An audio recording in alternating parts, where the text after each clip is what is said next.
Hello everyone, how are you? I'm Iranian and I would like to share with you my pain and my anger as in the Iranian presidential election. Now, first and foremost, let me just say many people who know me will tell you when it comes to politics or sports, I will always come and give you statistics to prove a point. However, let me put statistics aside and speak from the heart. You know a government like Iran does not want change when they do something as sick as rigging the elections. Anybody who says this was a fair election is out of their minds. The problem we had as people was that we were way too optimistic and forgot what kind of government this is. This is a corrupted government that do not seek change but the continuation of the same ways to make sure everyone makes big money, and the biggest propaganda they use is Islam. More than anyone in Iran, the government is the biggest group of criminals you will ever meet. Like any organized crime group, they have a legitimate front. This government, which is equivalent to organized crime, use Islam as their front. The only statistic I will only give you is the 85% voter turnout. How do I know that? Because that is the only statistic the Iranian government chose to release. Why would they release that type of information? Just so they can show how many people came out and voted, just so they can brag about it.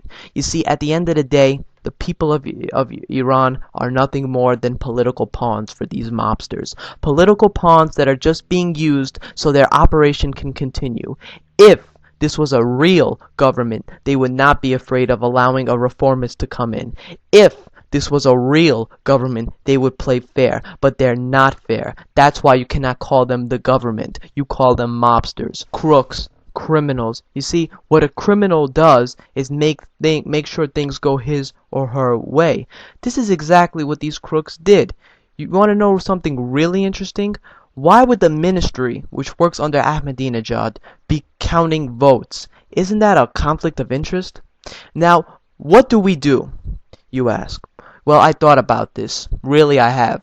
And I'm convinced that there is no way we can get to the promised land through peaceful ways. There is no way great Iran can be a democracy through peaceful protests. People look at greats such as Dr. Martin Luther King Jr., Gandhi. The problem is, that will not work. The minute you try something peaceful or go against this government, they will knock you down, lock you up. This corrupted Iranian government makes sure any revolting leader will be silenced. Believe it or not, even Dr. King had some political help to bring change to his people. Even current U.S. President Barack Obama had helped to make him the first African American president and bring a new type of politics to the White House. The Iranian government will not help anyone looking to bring real change. The solution?